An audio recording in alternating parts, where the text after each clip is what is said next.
Thank you very much and good morning, everyone. Selamat siang. Thank you for inviting me to speak here today, and I'd like to acknowledge the very distinguished guests, the distinguished representatives from the Government of Indonesia, the Executive Secretary of the National Team for Accelerating Poverty Reduction, Dr. Bambam Widianto, the Rector of the University of Indonesia, Professor Muhammad Anas, the Dean of the Economics Department of the University of Indonesia, Yossi Prananta Muis, the Scientific Director of JPAL Southeast Asia, Dr. Rima Hanna, the Director of JPAL Global, Dr. Benjamin Olken, who you just heard from, and the Director of JPAL Global, Dr. Abhijit Banerjee. Distinguished academics, researchers and civil society representatives, thank you very much for this opportunity to address you at this launch of JPAL Southeast Asia office. Leaders in this room today have shown a personal commitment and strong leadership in the fight against poverty. As we heard earlier this morning, His Excellency President Yudhoyono was one of 3 heads of state that delivered a landmark report on the post-2015 development agenda. And that report proposed a bold goal of eradicating extreme global poverty by 2030, to finish the job that the Millennium Development Goals has started. And Australia warmly endorses and shares this goal, and we will join our friends in the region to achieve it. Indonesia has much to offer the world as we pursue the fight against poverty. Indonesia has more than halved the proportion of people living on less than $1 a day. Many millions of people now lead happier, healthier and more dignified lives than they would otherwise have enjoyed. Indonesia has met or is on track to meet education and child health targets, giving millions of children a chance to prosper and make a contribution to this great country.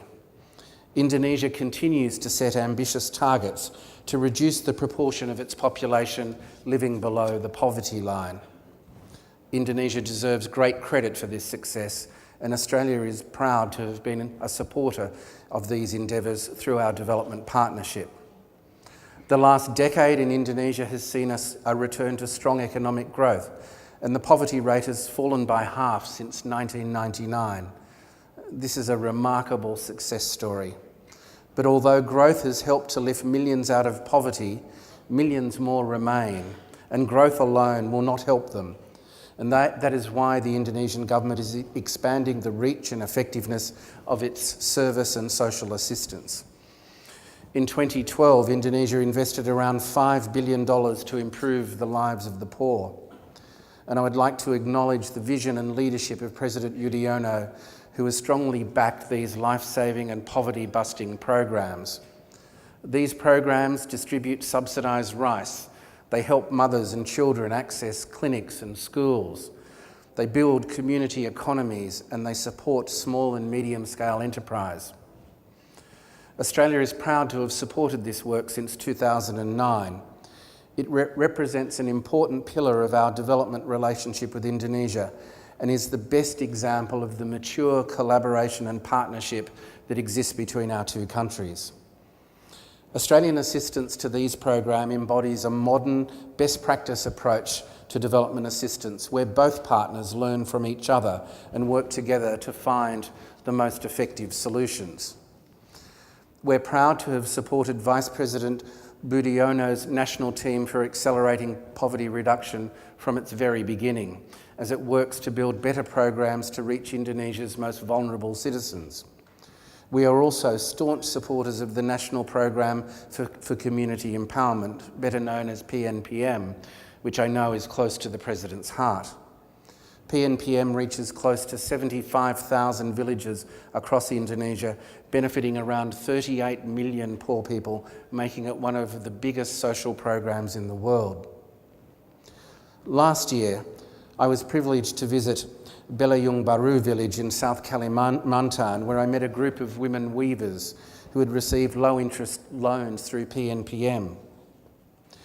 Ibu Masrupa, one of the women, told me how those loans had helped the women in her group save and use loans to double their income and change their lives. I also opened a bridge built by PNPM which made it easier for villagers in Belayung Baru to travel to nearby markets and to neighbouring communities.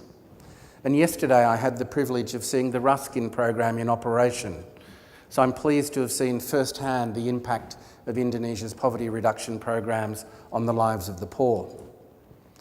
Australia's assistance to Indonesia's poverty reduction programs is a major investment for us, but it's modest in comparison to Indonesia's own investment. In this new kind of partnership, Australia can add value by testing and evaluating innovative approaches and then helping to take those that are effective to scale. The work of the national team and PNPM have been informed and improved by rigorous testing and evaluation. To accelerate poverty reduction, programs must be grounded in evidence, and with the right tools we can gain real insights into the lives of the poor and make programs work for them. JPAL has been an invaluable partner in this effort. JPAL's research has provided us with powerful evidence that community-based programs like PNPM can have a real impact on poverty.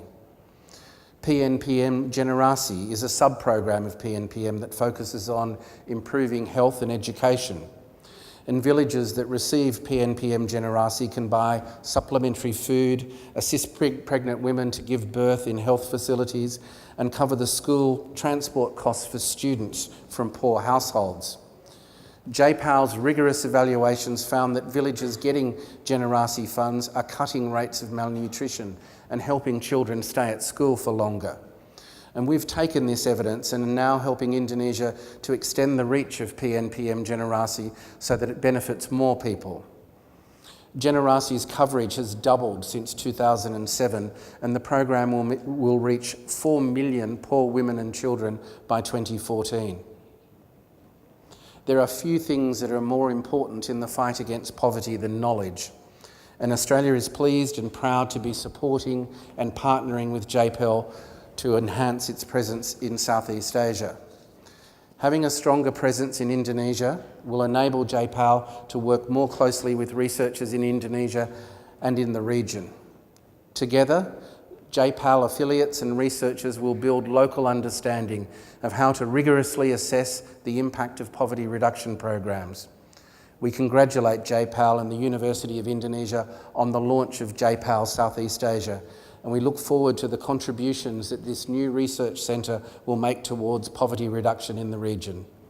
Terima kasih banyak dan selamat siang. Thank you.